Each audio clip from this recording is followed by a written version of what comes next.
know you. Yes, and I was just getting to know you.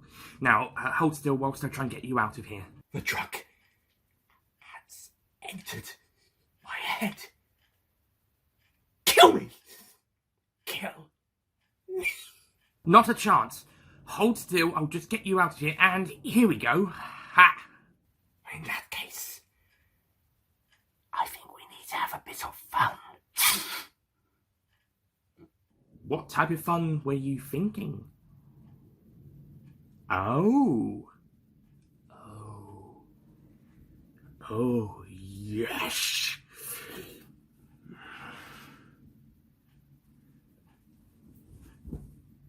Shall we?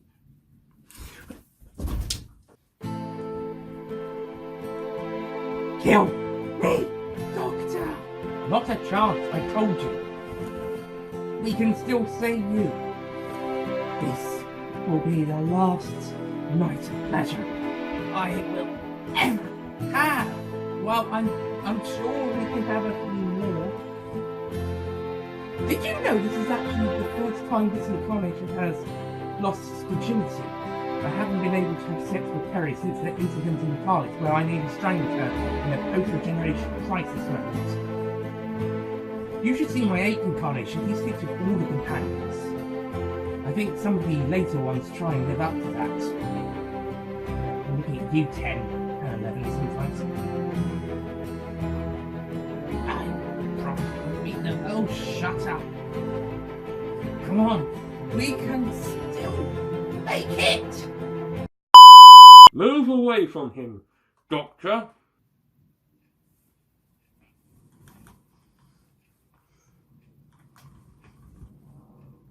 Emotions make you weaker. I don't think so. They brought you back through your friend, and it will cost you your life. How about you join us? Ah!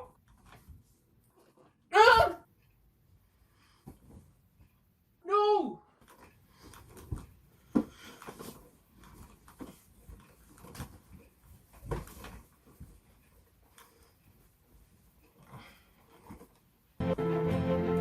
Doctor, no! No! Yes, Cyber Controller, you will join with us. No! Cybermen, do not do this! Well, I, the Doctor, say you will. Now, get on with it. Oh, yes, yes, cyber sex. Did you just call it what I called it? Yes, cyber sex. Well, I have to agree, yes, but not all those people think. That is correct, Doctor. Now is the time for cyber sex.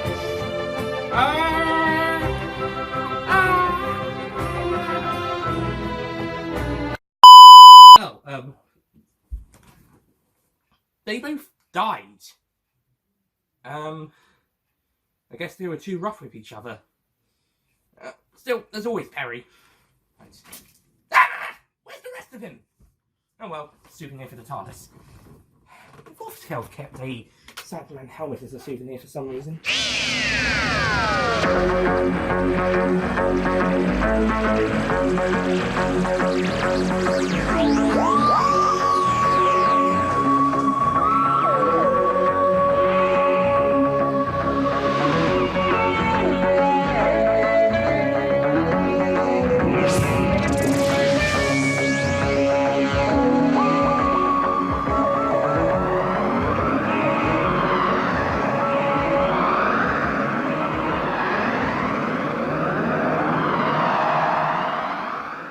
Hello ladies and gentlemen, Nick here, and welcome to my review of Doctor Who Season 22, Story 1, Attack of the Cybermen. Now, I have already done a review of this for the Whoniversal's YouTube channel, but as I explained at the end of the Twin Dilemma review, I think it was either that or the Season 21 ranking, I will be re-reviewing this story, and I'm re-reviewing School Reunion, but however, reviews for Dragonfire and the Idiot's Lantern were deleted in a mass deletion last July, so those two will actually get re-reviews on that channel. Therefore, here I will provide links to them. Similarly, this channel did re-reviews of The Power of the Daleks and Shada, which I already did on the main channel, and I did a review of the Macroterror of the 2018 animated version on the Universals after doing one on this channel, and the same will happen for the Faceless ones. Well, if not on the Universals, then on the main channel.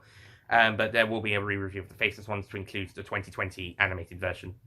It was 2019 for the Macroterror. As for series 10 and 11, I haven't decided just yet. Same for anything going forward. The class reviews might need re-reviews, but as for Doctor Who series 10 and 11, which have currently main channel reviews, we'll see. Once Upon a Time might need one. That's probably the one that probably needs it the most.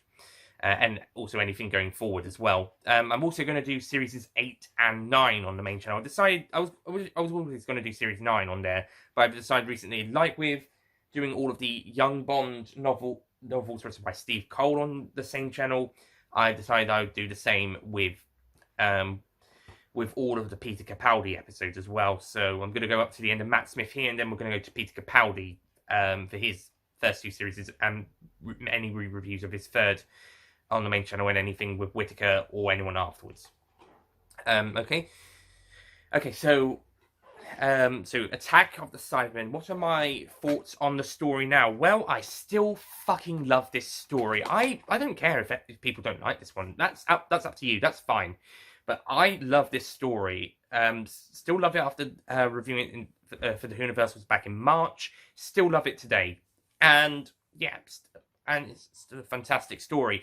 Yeah, there are a few problems with it, and I will get around to that. But like the film The Living Daylights, the James Bond film, there's a few problems that I should knock it down for, but the score reflects my personal opinion and enjoyment for the film, and in the end of the day, there's more good than bad. Let's do the negatives first. For starters, where to start? Because I don't know if there's anything that is actually worth starting with. There's points I have to bring up, but I don't know what one to start with. There's not many. I suppose the Cryon design's not that great. I mean, this is a Cryon. I like the female design and how they have it's a more feminine alien race than more masculine Cybermen. The design's not that great. I'll say that. The design's not that great. However, I think the actresses are brilliant in their roles. And one of them does die unnecessarily, and that's the one in the fight to reclaim the TARDIS towards the end of the story. I think that one dies unnecessarily. However, another one, I think there's only 2 Cryon deaths on screen. The other one is necessary because it does show the fate of that character after helping the Doctor escape, but she can't go with him because outside is too hot. So one way or another, she will end up dying. This is a Eric Saywood era story, and it's we'll talk about the title, the writer controversy later. But it's an Eric Saywood script edited story, so story he may have contributed to. So yeah, that's not a surprise. And like I said in Resurrection of the Daleks, there's a lot of deaths here. Difference here is there's not as many people dying, and quite a few of them you get to see grow character and develop over the time, the course of the film. These 2 rejected Cybermen, people who have escaped, and also one of Liston's friends who he's brought along to help. Griffiths, I believe he is. He's the guy who's played by the actor who goes on to play the Warden in Alien 3, who also dies about halfway through the film. He wasn't that likeable in that story, but great acting. But he's brought Griffiths along as well. And those 3 characters do end up dying towards the end. But the character growth has worked throughout the story. It's been brilliant watching them on screen. And the brilliant characters. I would like the Bates and Stratton story to be a bit... I think it should have tied in a bit more to the main plot than just 2 rejects trying to escape and get this time ship. Maybe if the 3 had gotten away in the time ship, that would have made their story a bit more worth it. But as it is, it's tiny. It's a little not worth it. But it is great to see a different side of cyber upgrading with these rejects where the processing doesn't work and they only upgrade certain bits, and they're made to work on destroying the surface of the planet as a scientific experiment. The Cybermen like doing that. Yeah, like as a non-emotional way, unless you're the cyber leader, but but you know what I mean. Yeah, I think maybe if they had escaped in the time ship, their story might have been a bit more worth it. Griffiths is a bit more tied into the plot because he's tagging along with Litten. But all three do have character growth and character arcs throughout the story, and they are quite likable characters. So the deaths do work as a kind of a shock factor, as opposed to some, such as in Resurrection of the Daleks, where those people in the self-destruct chamber, they didn't have a huge amount of character growth to justify them being brutally murdered at that point. Whilst here, these characters do justify being brutally murdered, although it would have been even better if they did get out alive with the time ship. That would have been really great. But the deaths do make sense here, so I won't complain that they don't make sense. I just would have preferred them to survive. Plus, it would have mean that there would be people getting out of this story, because this time nobody gets out alive apart from the Sixth Doctor and Perry. Nobody. But then again, I suppose like Caves of Androzani, it does show that sometimes there are extreme consequences. Sometimes not everybody makes it. Sometimes it's not all fun and games and playing cricket and fish fingers and custards and jammy dodgers and trainers and rock and roll and kissing lots of companions, male and female, and fun gadgets and curly hair and tea figurines and scarves and jelly babies, or clowny attitude, or giddy aunt, or any of the other fun, quirky stuff the Doctors do. Occasionally, we do have to have the darker stuff, and Attack of the Cybermen demonstrates this on a pretty brilliant note. I think it does it better than Resurrection of the Daleks, because the characters we get to see over the course of the story do develop a bit more, so when they do die, it is a bit more impactful. Plus, there's not as many people dying in the story, so that's okay. We don't have to focus on that many people. I do have to say, when it does come to Payne and Russell, the same can't quite be said. Payne is just basically there to die, and Russell, I really think he should have been in part 2 before being axed off, at the very least. He's a good character in part 1, but after his death, which is by a Cyberman knocking him in the neck, does that break his neck or something? Because other than that, that's not really going to kill him. So, yeah, I mean, I'll get to the Cybermen in a bit, but I would have thought just knocking him in the neck, I don't think that would that break, I suppose maybe it would break his neck, but it was a bit weak it was a weak death. So I think Russell should have been in part 2, at least for a bit. Maybe he would have gone with Griffiths and Litten to steal a time ship. That would have been good, and then he could have had a death. He would have been trying to, or maybe he would have gone with Perry and then sacrificed himself for her. Perhaps he could have been the guy who was shot by the Cyberman in the TARDIS battle instead of that Cryon.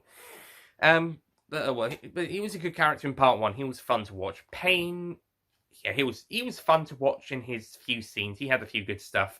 It's just a shame he dies unnecessarily, apart from the Cybermen's strength. Those 2 police officers from Resurrection of the Daleks also turn up, but I don't think they really do much. I don't even know what happens to them in the end. Do the Cybermen kill them, or do they just run off? But you know, they got some good moments as well. Like how the Sixth Doctor does sort of beat up one of the guys, which might be seen as out of character, but then again, the Third Doctor liked to do his Venusian Aikido, so it's not that out of character. I mean, if you just swap it with a hike, then it's really not that much different. And I do like how the Sixth Doctor puts kind of does play good cop bad cop with Russell at one point, and Perry's not in on the plan, and the Doctor doesn't really want Perry to shoot Russell when he says shoot him, but he knows Russell will speak, but Perry has no clue that the Doctor doesn't really mean it. In fact, I don't even know if the audience does, but I think you can guess that it's a trick. And speaking of the Doctor, I think the Sixth Doctor has mellowed out a little bit since the last story, which is fantastic. He's a bit better here. He still has some of those kind of a bit pompous traits we see at the start, but over the course of the film, I think it takes him down a peg, especially with the death of Litten, because over the course of towards at the end of the story, the Doctor finds out Lison's been working for the Cryons, and he kind of realizes he kind of misjudged the guy, even though he tried to kill him in the last story, the last time they saw each other. But he kind of misjudged the guy as a whole and tries to rescue him in the end. And that actually shows to be a brilliant scene. The Doctor tries to rescue someone who he's misjudged in a way. I don't know if he would say he's his friend, but it's still. And going back to cases of Androzani, this is the right thing to do. The Sixth Doctor knows this is the right thing to do, so he's coming back to save his friend. Makes up for his attempted strangulation of Perry in the last story, huh? So that's cool. It's just a shame that Listen doesn't quite make it. Again, the Cyber Leader just I don't know, kind of bashing him. Not the Cyber Leader, the Cyber Controller just bashing him and kind of making him go on the floor. That doesn't really. I don't know how that kills him. Although maybe the stuff that he's been plugged into is part of his conversion stuff. Maybe that's part of the reason. But somehow Cyber Controller just bashing his arms at him, break his bones, but I don't know if it'd kill him. But besides those 2 points, I think the Cybermen's strength is presented brilliantly here. I'll get back to that in a bit, but yeah, I think I like the Sixth Doctor's character a bit better here, and I think he's a bit nicer in places. He's definitely more compassionate, and he's mellowed out a bit. He's got a few shouty, kind of annoyed bits. Like what we may have seen in last story, like when Perry's telling him he's unstable. But after that, there's not really much of that. He's quite a great character, and he's really fun to watch. So after Twin Dilemma kind of left us with a doctor we might not like after that story, with a personality we might not like. I think this story kind of tries to fix that a little bit, tries to make him a little bit more likable without changing too much of his personality, but making him more likable, more approachable, more nicer, which is definitely a step in the right direction, and is a way. This is series 10, 12th Doctor direction for the Sixth Doctor. This is series 10, 12th Doctor direction in terms of a character change, which is good. I find that good, as Sutek would say. That being said, I think Nicola Bryant, on the other hand, doesn't quite have as good of a performance as she did in the last 2 stories. I think she actually takes a step backwards in terms of acting, although the character is still around the same spot as she was last time. She has some great moments in part 2, though, and yes, she is definitely quite a looker. I think we've established that since Planet of Fire. But she has a few great scenes, and the chemistry with her and Colin Baker and their characters' chemistry together, that's off to a great start as well after the last story. But we're off to a proper good start here. And yeah, it's going to get even better by the time we get to Mindwarp Perry's last story. Technically, it's going to expand really well. So I'm looking forward to seeing this Doctor-companion relationship continue to grow as we go through this season and the first half of the next season.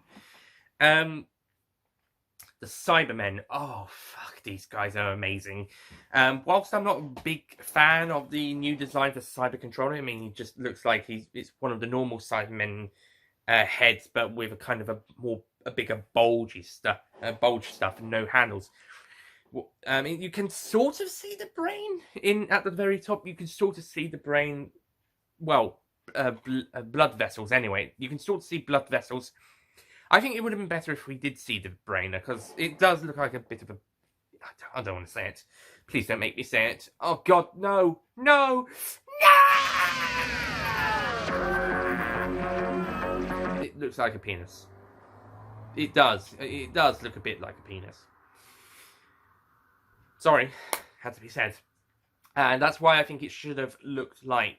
Why we should have had the brain on show. I mean, maybe if they thought it might be a bit too disgusting, but this story has quite a bit of violence, which I'll talk about in a bit, because I need to talk about that.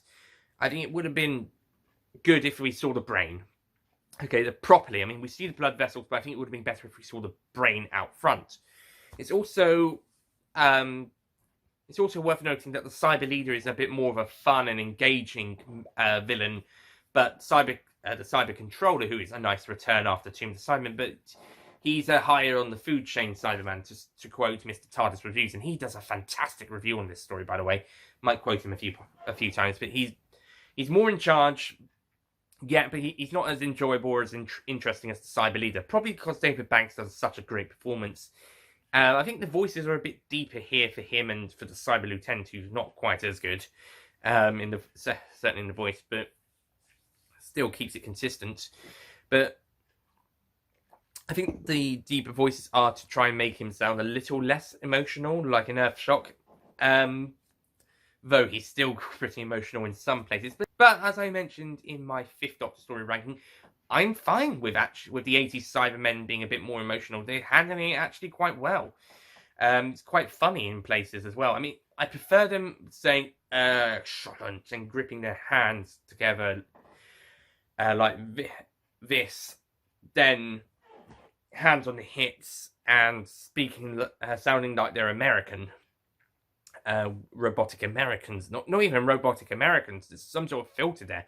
I prefer emotional 80s Cybermen to emotional 70s Cybermen any day. So I can understand people have a problem with that, but personally I prefer this over the 70s version of Cybermen being a bit emotional. I mean, yeah, they shouldn't really be emotional, but I think it's better handled in the 80s. Certainly more fun to watch.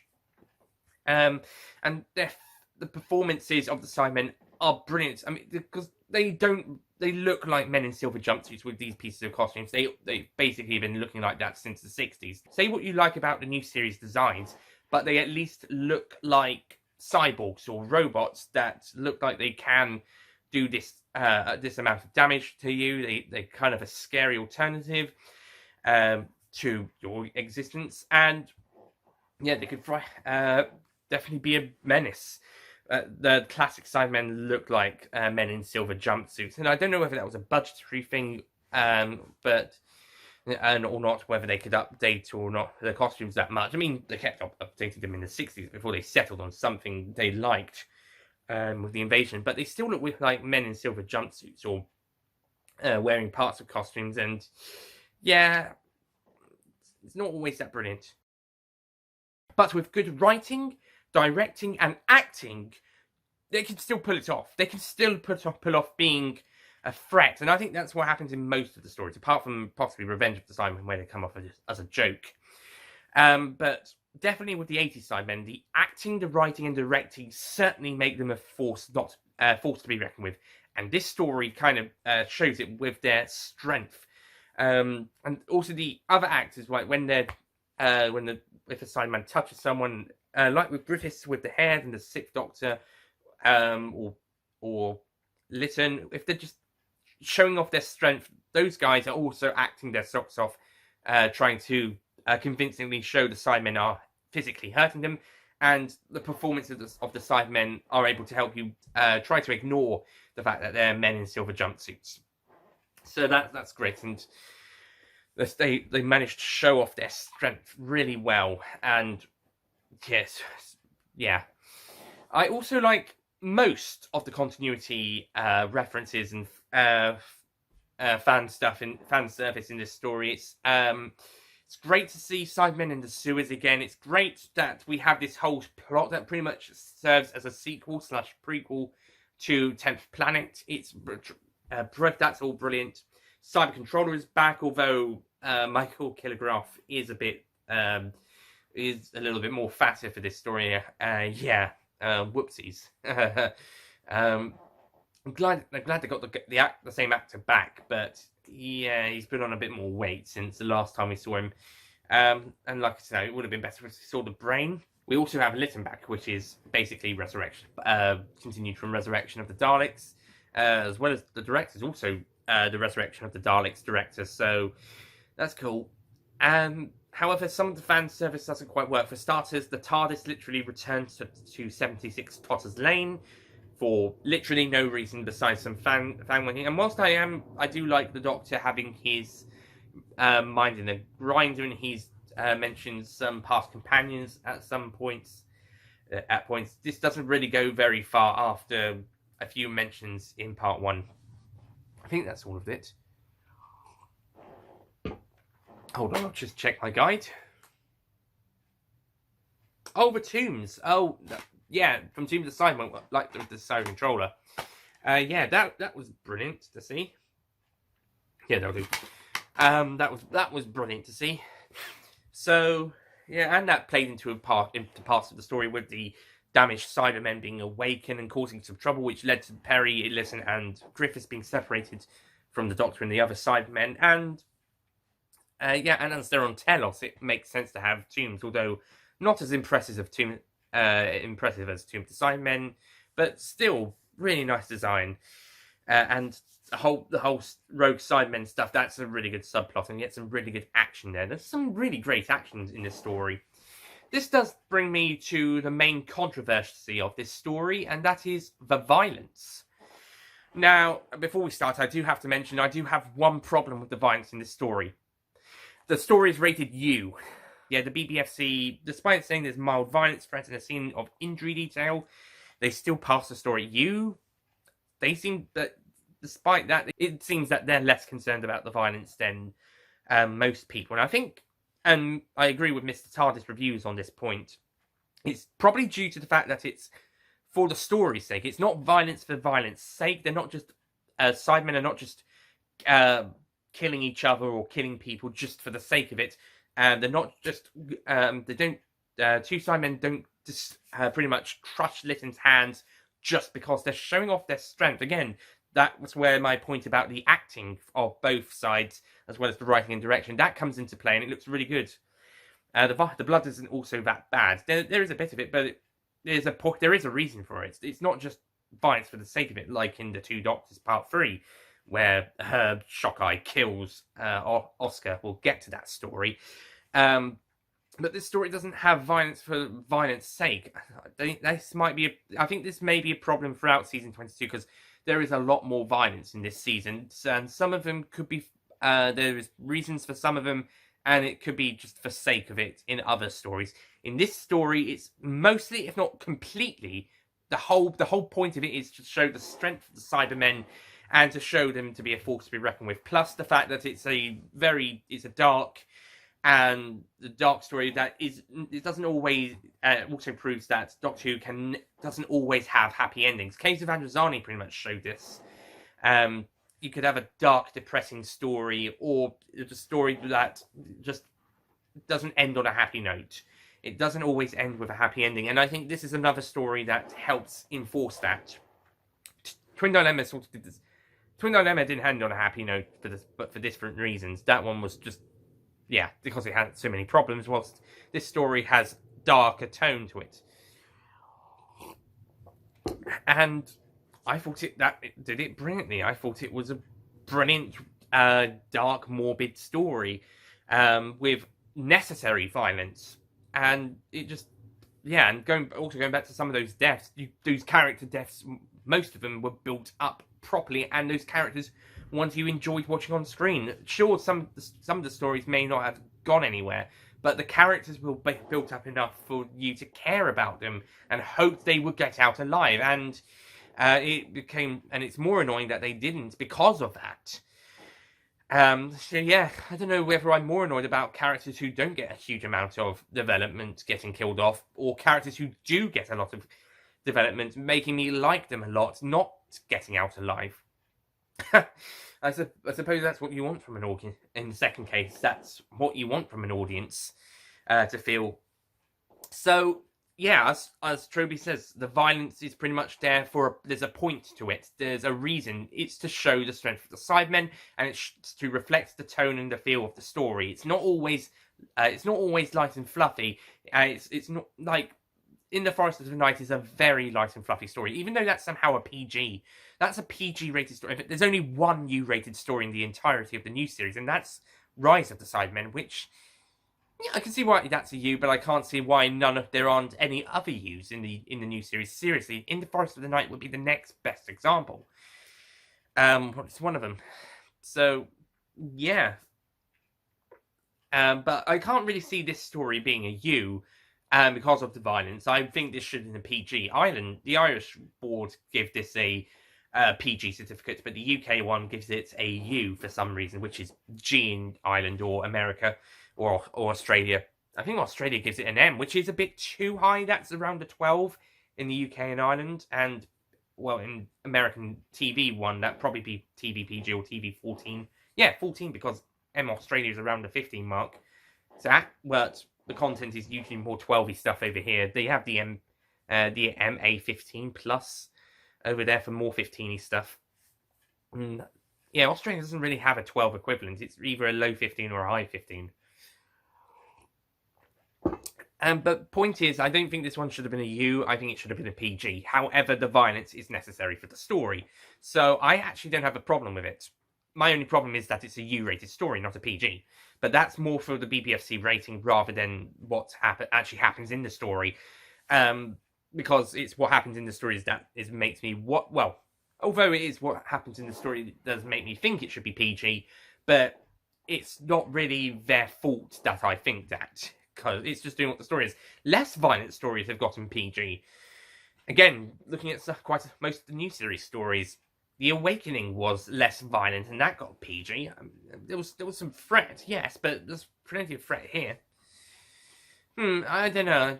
I could see this one getting a re-rating later down the line, maybe for the Blu-ray of season 22. I can see this story getting re-rated PG, or at least some new extras getting the new 8 rating. Hey, maybe even a 12 rating, which. No, I don't think it's that far just yet. But it's definitely dark and morbid enough to get a PG.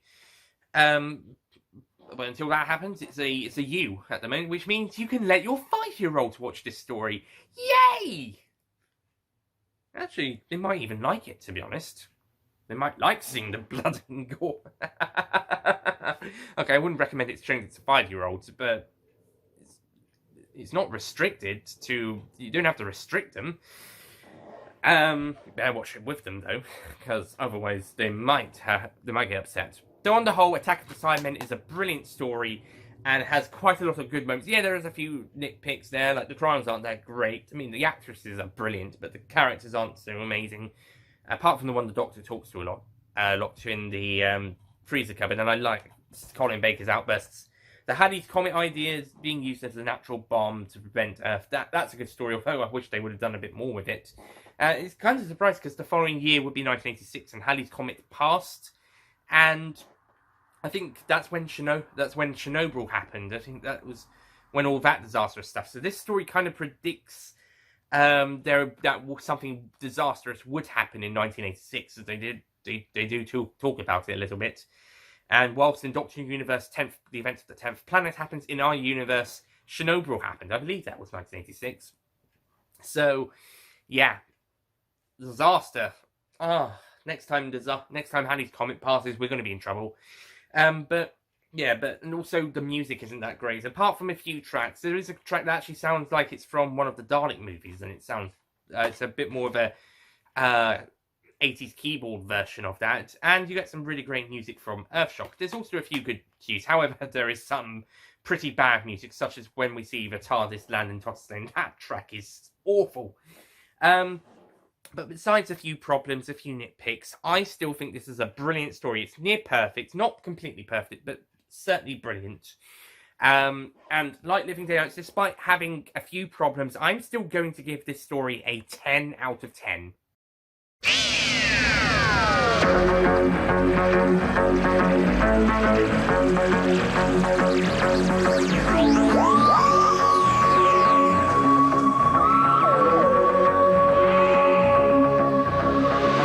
Much the same rating as I gave in my Universals review, but I still really love it, and I think I got more to say about it this time around. And then that one had to be a quarter of an hour or 20 minutes or something. This one could be as long as I like. At this moment, it's just over half an hour. Might be longer with the sketch. But yeah, this is an amazing story, and I highly recommend it. And it's still my favourite Colin Baker story. Well, we'll see once we get past it, but don't be surprised if it is. When we get to the ranking, the overall ranking. So Attack of the Cybermen. I can understand if you don't like it, but I personally love it. I mean, it's not god awful. I can't see how some people could see it as god awful. I can understand if you don't like it, but I can't see how you could consider it god awful. But yeah, this is a good one. And you know, this is a story that's usually regarded by people who do like it as a guilty pleasure, like Mr. TARDIS did. For me personally, I consider this to be a proud guilty pleasure. I don't even know if I can even call it a guilty pleasure, because I'm so proud to be a fan of this story that I don't even know I can say it's a guilty pleasure, because it's a pleasure I just have. In fact, this was one of the most enjoyable stories I've watched recently. Even if it's not one of the best ones, it's been one of the most enjoyable ones, even more so than the viewing I did for Universal's review. So yeah, I'm an Attack of the Cybermen fan. Come at me. Yeah, brilliant. So that's it from me. Thank you for watching my review. And next time we'll be taking a look at another brilliant 6th Doctor Season 22 story. This one's a bit more popular. Vengeance on Varos, which introduces the character of Syl. And yeah, this one also has, well, definitely does have some necessary fights. I don't know if all of it is, but definitely some, because it's taking a look at video, well, sort of a Doctor Who universe version of Video Nasties. And, well, I don't know, not about the moral panic, as is a university seminar course term that I learned earlier this year, but for it. But certainly takes a look at maybe some people's perceptions of the Video Nasties. So this will be a very interesting watch for me, because I read about Video Nasties in a Radio Times review on Evil Dead, the original Sam Raimi one, and I got interested in that, and then we did it as a subject in one of my university mod year 1 semester 2 modules, and it was very interesting. I even did my final piece on that bit, and a presentation as well, a presentation and an essay on both on that subject. And yeah, I think I did well on those. Yeah, it wasn't TV. I think it was. It wasn't TV, it was something else. I actually did a Doctor Who thing for TV. That was a Remembrance of the Daleks thing. I might talk about that then. But I definitely talked about Video Nasties being a moral panic in as a topic in a seminar's or a subject as part of my university course. So yeah, this will be an interesting watch, as it will tie into that. And I've talked long enough about this subject. I'll end the review now saying thank you for watching, and I'll see you guys next time for Vengeance on Varos. Goodbye.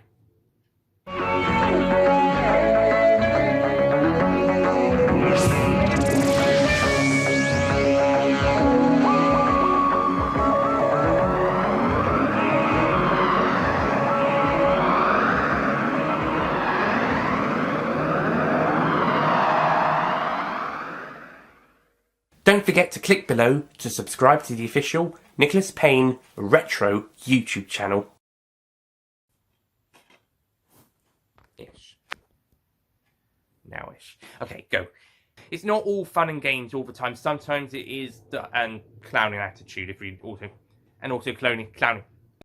This time we have, you know, as I said in my season 20, well, not season 21.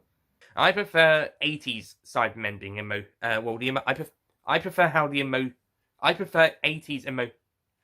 I prefer emotional 80s Cybermen over 70s emotional Cybermen any day. I prefer the first. I mean, to be honest, the best Cybermen costumes do come in the new series when you're. To be fair, whilst you say what. However, with good writing and good and stop giving me all these bloody notifications. Oh, shut up.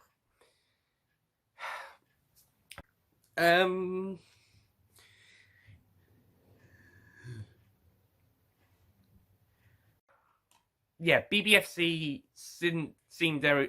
Yeah, the BBC seem to be the ones who seem to be less aware of the violence than most people. I think more people a bit, and quite a few previous stories. Look, Twin Dilemma. Actually, no, that was a year as well. But anyway, so on the whole, Attack of the Cybermen is a brilliant story. Yeah. But yeah, Attack of the Cybermen. I'm okay. I can understand. But I don't even know if I can call it guilty pleasure because I'm too proud to say it's one of my it's a great. I don't even know if I can call it a guilty I don't even know if I can kill. So yeah, I'm an attack. And then we did it as part of as one of my not Media Culture Society. That was the one before. I think it's researching media. Yeah, but I definitely talked about moral panics as part of my one of my uni courses. So, but I definitely talked about moral panics as part of a topic in a semester. Not semester, but I definitely talked about moral panics as and the video nasties being an example. I've talked a bit. I'll end the review now. Thanking you for action. Kill.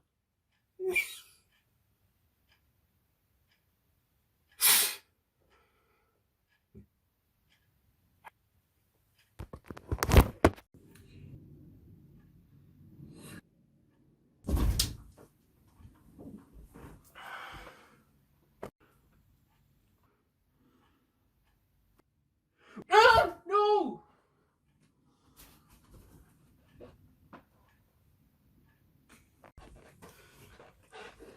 Okay, the first half of the scene is with the Doctor and Litten.